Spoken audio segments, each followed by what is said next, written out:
परंतु शास्त्रों में कहा गया है कि दरिद्रता एक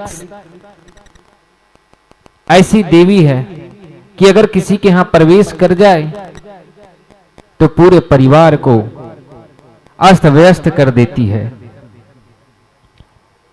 और देखिए, दरिद्रता जो किसी के घर में प्रवेश करे तो इसके भी मुख्य कुछ कारण होते हैं। अहम कारण बताया गया है रसोई घर। शास्त्रों की माने तो 5 ऐसे मुख्य कारण बताया गया है जिस 5 कारणों से अगर रसोई घर में किया जाए तो घर में दरिद्रता आती है।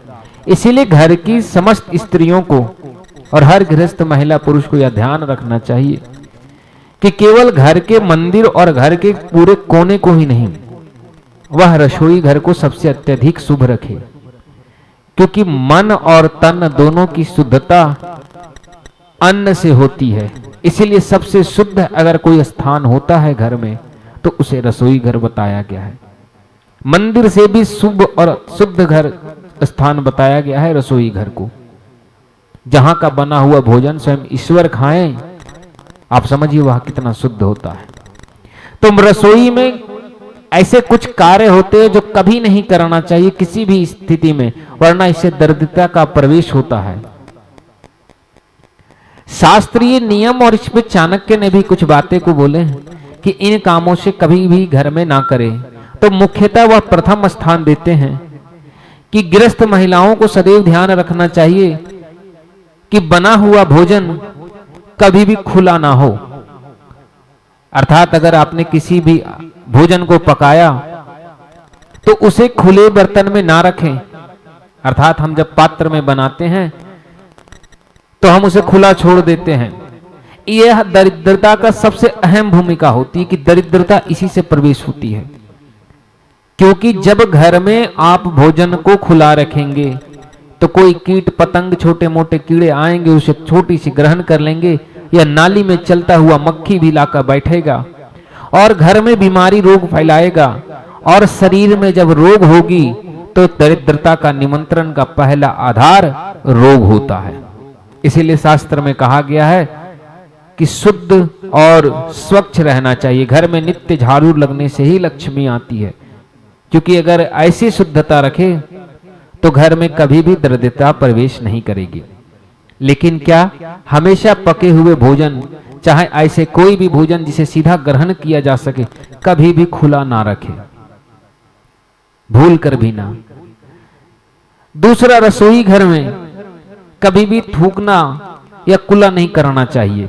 बहुत सारे लोगों में देखेंगे कि जिस स्थान पे बर्तन को धोते हैं वहीं थूक देते हैं, कुला कर लेते हैं।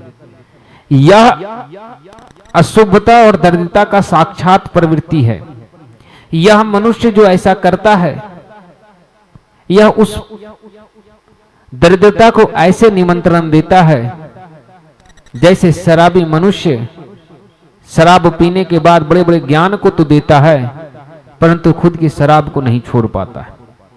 इसीलिए संसार में इस बात को सदैव ध्यान रखें कि जब अब रसोई घर की बात आए तो वहां ना थूकना चाहिए, ना कूला करना चाहिए, कभी भी नहीं। अगर आप ऐसा करते हैं तो हमेशा याद रखिएगा रसोई घर अशुद्ध होती है, और यह भी दरिद्रता का प्रमाण बताया गया है।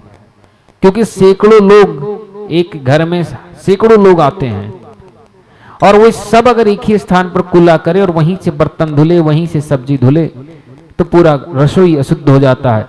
वहां का भोजन तो स्वयं भगवान क्या कोई अच्छा मानव भी ग्रहण ना करे। तीसरा, तमोगुनी भोजन कभी नहीं बनाना चाहिए रसोई घर में। जैसे मांस, मदिरा इत्यादि जितने भी अशुद्ध भोजन हैं, इन्हें रसोई घर के अंदर प्रवेश नहीं करना चाहिए। अगर ये प्रवेश होते हैं तो दरिद्रता स्वयं आती है। आप यह सोचें कि बरसात के माह में जब हम किसी भी बल्ब को जलाते हैं या लालटेन या कोई भी दीपक जला दें तो कीड़े स्वयं चारों ओर आ जाते हैं।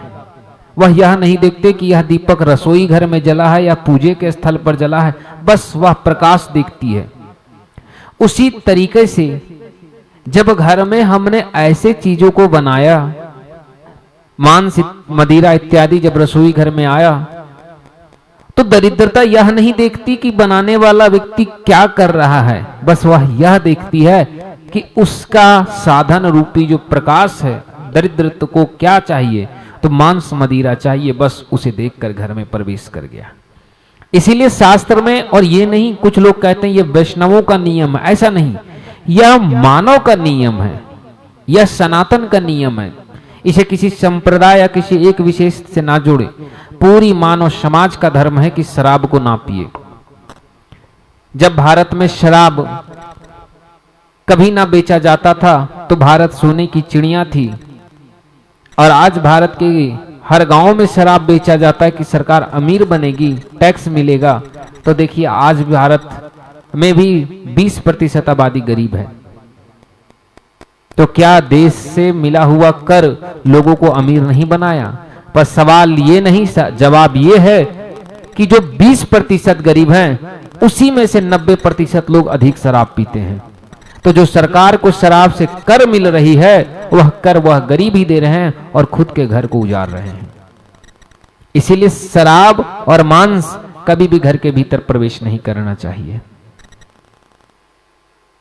इसलिए सनातन परंपरा में देखेंगे कि ब्राह्मणों ने एक नियम बनाया, संतों का एक नियम है कि जो अशुद्ध मनुष्य होता है, जिसके घर में मांस मदिरा बनती, उसके घर का कभी भी अन्न को ग्रहण नहीं करना चाहिए। बस यही एक कारण है कि यह स्वयं दरिद्रता और असुरत्व का प्रमाण है। इसके आने से जिसके घर में शराब आ जाए, उसका कुल का सर्वनाश हो जाता है, यश और कीर्ति का सर्वनाश हो जाता है। जब मनुष्य शराब पीकर कुकर्म कर सकता है, तो ऐसे घर में अन्न का ग्रहण करके अपने तप का क्यों नष्ट करना। इसलिए ऐसे व्यक्तियों से संबंध भी नहीं रखना चाहिए। ये तो अहम 3 भाग हो गए कि ये 3 कार्य तो कभी भी किसी भी परिस्थिति में नहीं करना चाहिए।